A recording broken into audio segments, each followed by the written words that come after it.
¿Qué tal? ¿Cómo les va en Perfiles de hoy? Un gusto tenerlo a Jorge Ricci, un hombre muy allegado a esta casa, a la cultura de esta casa, autor, director, dramaturgo, actor fundamentalmente, con una larguísima trayectoria, con una devoción al teatro independiente, fundador durante 40 años de Teatro Llanura de Santa Fe.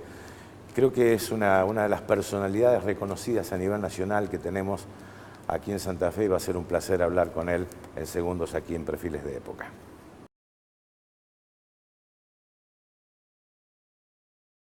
¿Qué tal, Jorge? Un gusto. ¿Qué tal? Bien, muy bien. Primero, en lo personal, ¿cómo nace tu vocación actoral, teatral? Bueno, como muchas otras cosas en la vida, de manera azarosa, digamos. A ver. En realidad, yo nunca imaginé que iba a hacer teatro. Yo, cuando era adolescente, lo que me gustaba era escribir. Yo escribía poesía, algunos textos breves de narrativa y tenía la ilusión de estudiar profesorado de letras, que es lo que estudié, y era un poco el eje de mi vida. Pero como me movía en un grupo en Santo Tomé que se llamaba Movimiento Cultural de Santo Tomé, entre otras cosas, uno de los integrantes del grupo dijo: ¿por qué no hacemos un taller de teatro? Ajá. Y entonces lo contactamos a través de la Municipalidad de Santo Tomé a Mario David. Mario David era el intendente, que era un hombre elegido, digamos, en el año, en la época de Ilia, año 64. Claro. Y para mí fue una sorpresa porque, te repito, no estaba en mis planes. Yo también nunca imaginé trabajar en la radio, en la televisión. Sí, esas cosas que... Ahora, para algunos esto puede significar vencer algún grado de timidez, ¿puede ser lo tuyo o no? Sí, pero no, sí, pero no, porque en realidad para muchos el teatro es por los amigos. Una catarsis. No, sin duda. Los talleres de teatro son una especie, yo les llamo club de corazones solitarios, porque la gente va a buscar amistad, relaciones, afectos, cosa que el teatro brinda, digamos, y que es muy lindo. Porque inclusive si uno se dedica, como en mi caso, que me iba a dedicar a la docencia, tenía que tener una cierta capacidad de expresión, de saber gesticular, hablar, hacerme, como quien dice, entender y comprender. Ajá. Y el teatro sirve para eso. Claro. Me fui dando cuenta con el tiempo. Pero vuelvo a repetir, empecé de manera azarosa por un amigo que él sí había hecho teatro, que era Atilio Pacero, y nos dijo: ¿por qué no hacemos un taller? Se lo contrató la municipalidad a Alfredo Cataña, y a partir de eso empecé a hacer teatro. O sea que Santo Tomé. El nacimiento de tu vocación coincide también con lo que fue la década dorada del 60 en Santa Fe. Claro. Es decir, Mediados, claro, en el cine, un Fernando Birri, un Supi Siche, es decir, lo que llamó la Atenas en algún momento. La Atenas santafesina. ¿Eso te contagió? ¿Te contagió? Sin duda. Yo ya a los 15 años iba a ver espectáculos de teatro de arte, de teatro de los 21, de época, el elenco de Cocho Pablo Antonio. Es decir, ya nosotros en ese movimiento cultural llevábamos coros, llevábamos grupos teatrales, llevábamos cantantes, conferencistas. Había en nosotros, y digo nosotros porque éramos un grupo de adolescentes que nos movíamos muy conmovido en esos años. Hubo dos hechos muy notorios, digamos, en ese momento. Uno fue el asesinato de John Fitzgerald Kennedy. 63. Exacto. Y el otro fue la muerte, creo que fue la muerte de Juan XXIII, el Papa. El Papa Bueno. El Papa Bueno. Y esas cosas, de alguna manera, nos llevaron hacia el terreno de la cultura, el terreno de la comprensión, del comunicarse de más libertad, con los otros. Más libertad, De ¿no? libertad. El mayo francés, el movimiento hippie. Exacto. Después vino lo que podríamos decir un cachetazo, que fue en el 66, cuando el golpe a Ilia, que le hace el teniente general Juan Carlos Onganía, y a partir de ahí las cosas se complicaron. Hubo obviamente menos apoyo, en el caso nuestro, el municipal desapareció el grupo, entonces ahí nos desbandamos. La mayoría de aquellos que hacían teatro conmigo dejaron de hacer teatro, porque lo hacíamos un poco como una cosa de muchachos y de muchachas. Y a mí, extrañamente, que ni me la esperaba, me la llevé de arriba y toda la vida me pasé haciendo teatro. Decía Thomas Mann que la literatura era una fiebre de cuando te tomaba, no te dejaba más. En mi caso fue el teatro la fiebre y obviamente combinado siempre con la literatura, ¿no? Es decir, yo estudiaba, repito, el profesorado, después me recibí, después di clase y siempre me moví en el terreno de las humanísticas entre el teatro y la literatura. ¿Y cómo fue la época cultural que viviste o prácticamente lo que hiciste durante los convulsionados 70? Bueno, en realidad nosotros en ningún momento dejamos de hacer cosas. A veces cuando uno mira hacia atrás y recuerda ciertas cosas, le parece hasta mentira, porque el teatro tiene una cosa muy especial. A veces las historias que se cuentan son como metáforas de la realidad. Y de pronto vos no te das cuenta, pero estás haciendo una obra que está identificándose con el momento histórico que estás viviendo.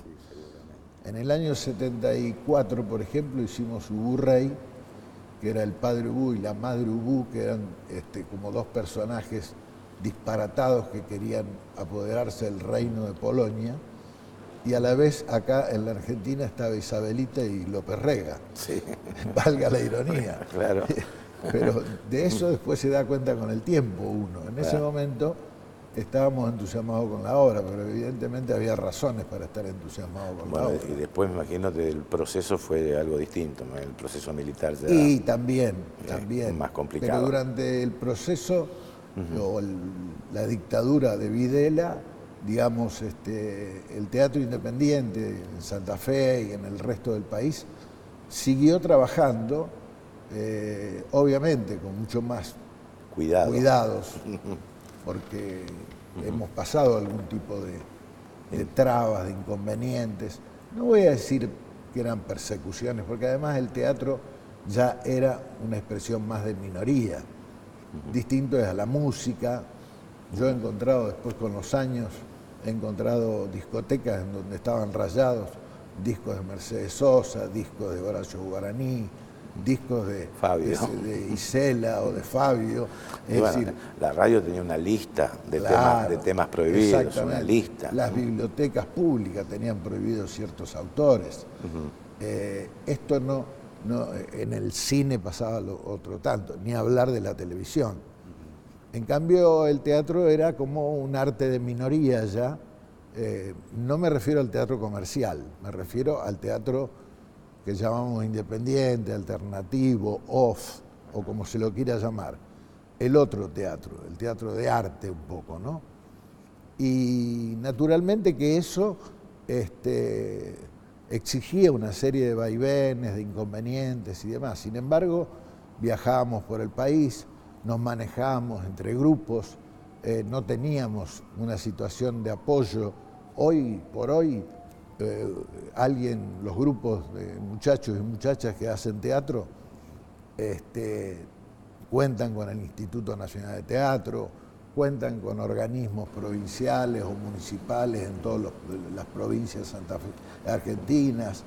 Claro, ya después con la recuperación democrática, con Alfonsín, claro, hay no digo que hubo un destape, pero hubo un florecimiento. Hubo, sí, una primavera. Una primavera claro. Y un apoyo, apoyo que en general no se perdió prácticamente en ningún momento. O sea, el Estado democrático permitió, por ejemplo, desde el 78, que tenemos el Instituto Nacional de Teatro, es una herramienta muy fuerte para todos los grupos del país y sobre todo para las provincias más pobres todavía. Sí.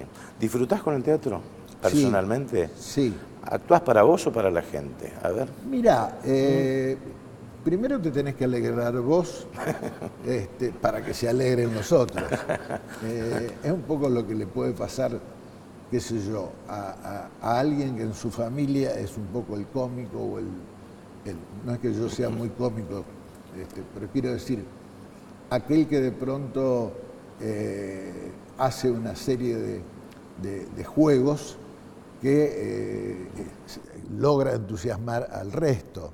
Es decir, triste sería que uno se sienta muy apasionado en lo que está haciendo y no tenga respuesta. Cosa que suele ocurrir. Hay públicos y públicos. Claro, ¿qué pasa Yo he actuado con públicos muy duros. Sí. Siempre nos acordábamos con Rafael Brusa. Sí.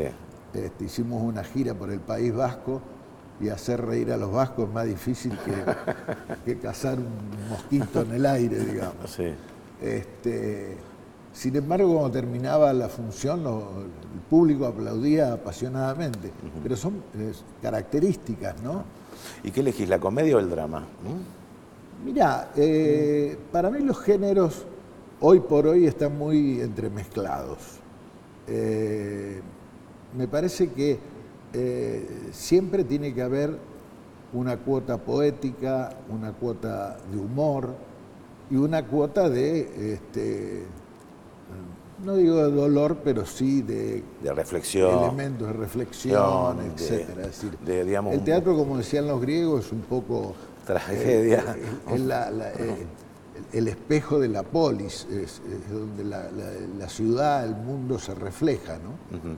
¿Y te metés en el personaje o tomás distancia del personaje? ¿Cómo es?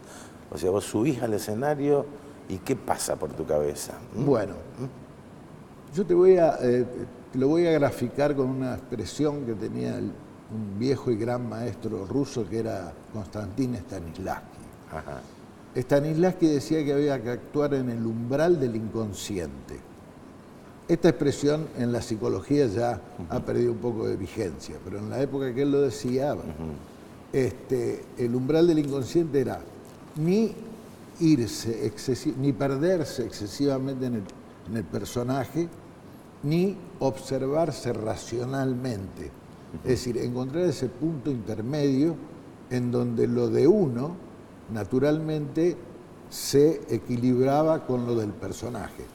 El personaje siempre es alguien en el cual uno tiene que entrar. Ahora, tampoco sale completamente de sí mismo.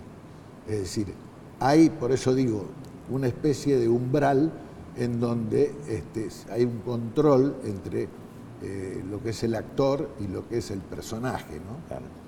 Vamos a hacer una pequeña pausa, me gustaría hablar de otros temas que son importantes, cómo está el teatro hoy en día, cómo se presenta el teatro frente a las nuevas tecnologías, por ejemplo. ¿Cómo no? ¿Qué pensás de la grieta entre los actores? Enseguida con Jorge Ricci. Bueno, seguimos con esta interesante charla con el profesor Jorge Ricci, bueno, contándonos su vida, sus comienzos. Me imagino que también debes tener algún hijo preferido en las obras, es decir, ¿esta es la que me marcó para toda la vida o no?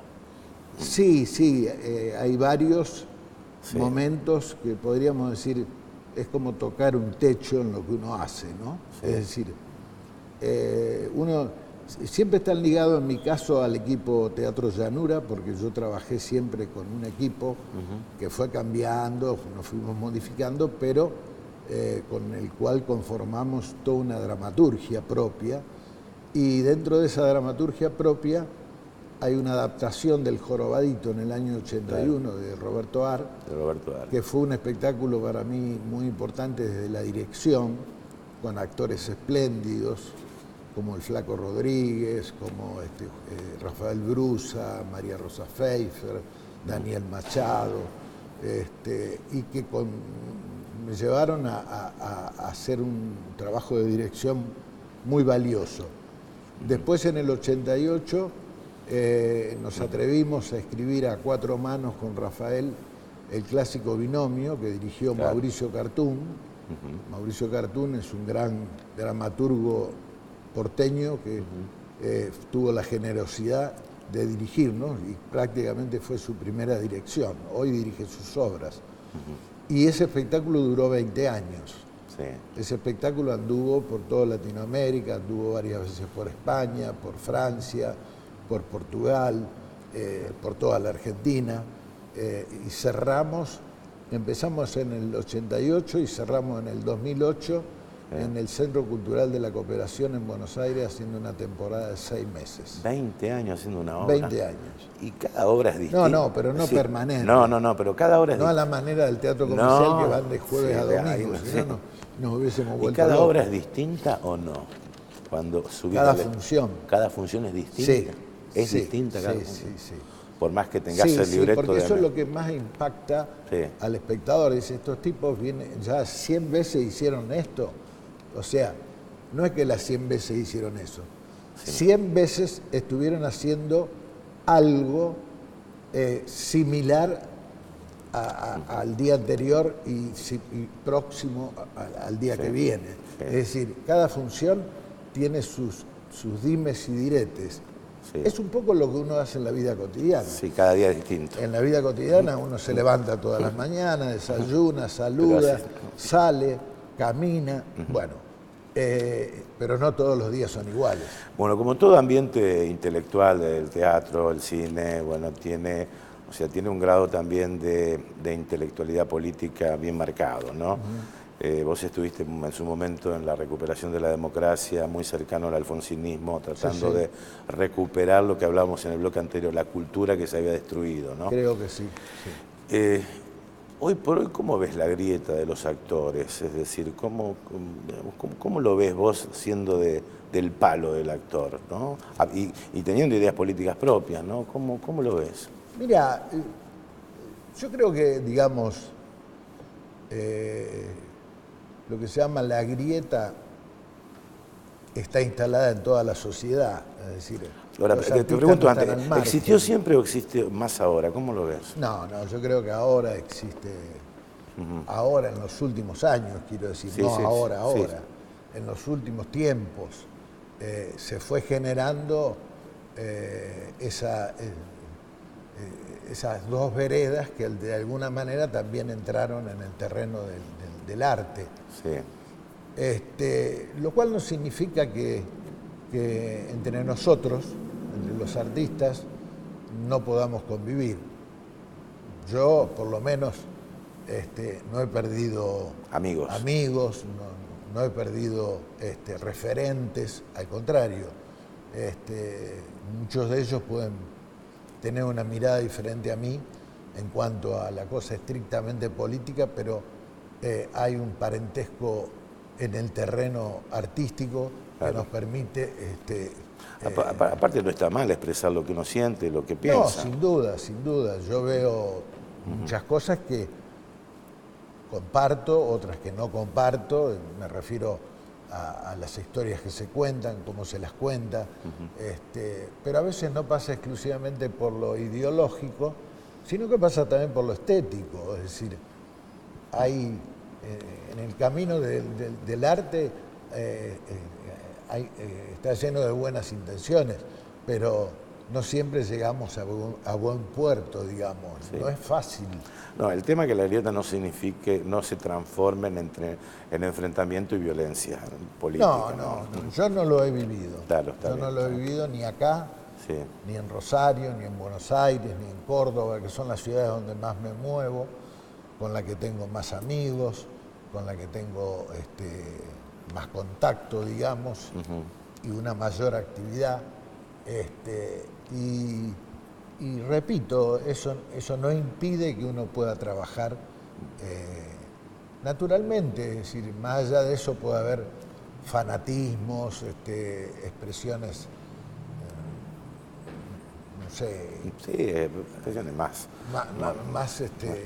terminantes en otro. Hay gente que no quiere esto y aquellos que no quieren aquello. Y Jorge, ¿se puede vivir del teatro o no?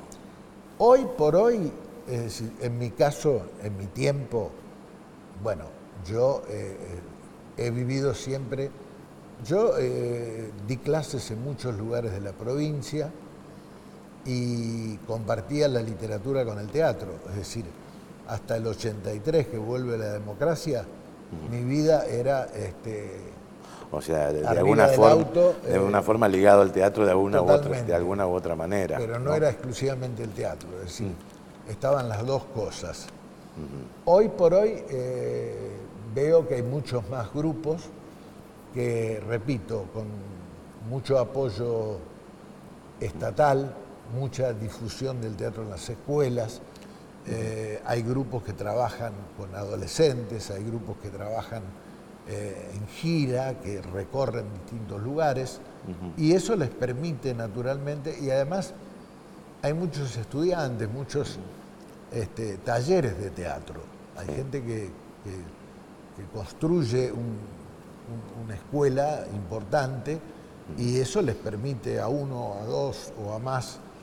Me refiero a Santa Fe y también de alguna manera me refiero al resto del país, porque la situación en Córdoba, en Rosario, en Tucumán es muy parecida a la nuestra, nada más que aquellas son ciudades un poco más grandes, más populosas, pero la proporción es más o menos la misma. O sea, lo sentí como una pasión más que nada. Sí. O sea, Tiene que estar acompañado, yo creo que pasa con todo, con la literatura, pasa con la pintura, con la música.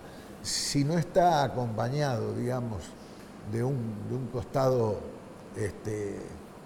pasional, es muy difícil.